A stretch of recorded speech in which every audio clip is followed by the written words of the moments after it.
এজেন্টের আন্ডারে কাজ করেন নিজের টাকা দিয়ে ভিসা লাগাইয়ে। তারা দেখা গেছে আপনি কুয়ালালামপুরে ভিসা লাগাইছেন, কাজ করতেছেন পেনাং কিংবা ক্লান্তান কিংবা জহুরবারু। 234 জন বাংলাদেশি ভাইকে মালয়েশিয়া থেকে অবৈধ ধরা হয়েছে। মালয়েশিয়ায় অবৈধদের দুঃখের একটি সংবাদ এই ভিডিওতে আমি আপনাদেরকে দেব। যারা এই ভিডিওটা মালয়েশিয়া থেকে দেখতেছেন, অবৈধ যারা, তাদের একটু সচেতন হবেন। কেন এই ভিডিওতে যতগুলো কথা বলবো প্রত্যেকটি কথাই কিন্তু গুরুত্বপূর্ণ। তাই ভিডিওটা দেখার অনুরোধ রইল আপনাদেরকে। দেখেন, মালয়েশিয়া থেকে যারা অবৈধ আছিলেন এতদিন পর্যন্ত, আপনারা জানেন 31শে ডিসেম্বর পর্যন্ত তাদের কিন্তু মেয়াদ শেষ। এখন মালয়েশিয়ার ইমিগ্রেশন পুলিশ তাদেরকে অপারেশি দিতেছে। যাই হোক, একটি নিউজে আমি দেখলাম যে 234 জন বাংলাদেশি ভাইকে মালয়েশিয়া থেকে অবৈধ ধরা হয়েছে। তাদের কিন্তু শাস্তি হবে, জেল খাটতে হবে, এরপরে বাংলাদেশে যাইতে হবে। অনেক ভাই দেখা গেছে টাকা পয়সা নাই, তাদের কিন্তু বাংলাদেশ থেকে টাকা এনে এরপরে কিন্তু যাইতে হবে টিকিট কেটে। আপনারা কেন ভাই অবৈধ হন? একটি কোম্পানি থেকে আপনারা যদি অবৈধ হন, পরে আপনি জানেন এর পিছনে অনেক কিছু। একটা কোম্পানিতে কাজ করলে সেই কোম্পানি সব কিছু দেয়, কাজ, থাকা, টাকা সব। আর অবৈধ হলে দেখা গেছে আপনার কাজ খুঁজে নিতে হবে, আপনাকে কেউ আন্ডারে কাজ করতে হবে। ওই লোক যদি আপনাকে টাকা না দেয় আপনি কিছু করতে পারবেন না। আর বর্তমান সময়ে ইমিগ্রেশন পুলিশ অনেক অপারেশন দিতেছে। যারা মালয়েশিয়াতে আছেন অবৈধ, তারা একটু সেফলি থাকবেন।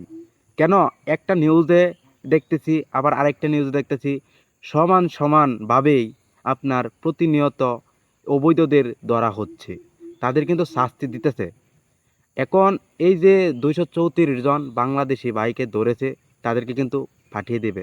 তারা কিন্তু থাকতে পারবে না এই মালয়েশিয়াতে, ঠিক আছে? আর তারা এমন সিস্টেম আছে, তারা আসতে পারবে না। এখন আরেকটা কথা বলি, অনেক ভাই দেখা গেছে এজেন্টের আন্ডারে কাজ করেন নিজের টাকা দিয়ে ভিসা লাগাইয়ে। তারা দেখা গেছে আপনি কুয়ালালামপুরে ভিসা লাগাইছেন, কাজ করতেছেন পেনাং কিংবা ক্লান্তান কিংবা জহুরবারু। দেখেন, আপনি যে এই যে কাজ করতেছেন এক ডিস্ট্রিক্টে ভিসা লাগিয়ে আরেক ডিস্ট্রিক্টে, আপনি যেই এজেন্টের কাছে কাজ করেন সেই এজেন্টকে একটু বলে দেওয়া ভালো। কেন, আপনাকে যদি পুলিশ ধরে ফেলে, ইমিগ্রেশন পুলিশ, পরে আপনি কি দেখাইবেন? আপনাকে একটু কৈফিয়ত দিতে হবে, তাই না? তাই এজেন্টকে বলে রাখা ভালো আপনি ভিসা লাগাইতেছেন, কাজ করতেছেন অন্য ডিস্ট্রিক্টে। সো যাতে আপনার ক্ষতি হয় কিংবা পুলিশে ধরে ফেলে, যেন আপনার পিছনে একটা হাত থাকে, যেমন আপনার এজেন্ট আপনাকে ছাড়িয়ে আনতে পারে কিংবা ওই ইমিগ্রেশন পুলিশের সাথে কথা বলতে পারে যে না, এটা আমার লোক। তাই এভাবে যারা কাজ করেন একটু সতর্ক থাকবেন। আর বর্তমান সময়ে তো আপনারা দেখতে পারতেছেন অনেক মানুষ আসতেছে পাম বাগানের কাজ, হ্যাঁ, এই কাজ পরিশ্রম অবৈধ হচ্ছে। পাম বাগানের কাজে যারা আসবেন অনেক ভেবেচিন্তে আসবেন ভাই, এটা কিন্তু পরিশ্রমের জায়গা।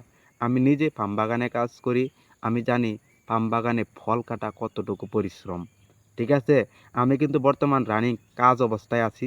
আপনাদেরকে জাস্ট একটু সতর্কমূলক ভিডিওটা তুলে ধরলাম যেন অবৈধ হবেন না।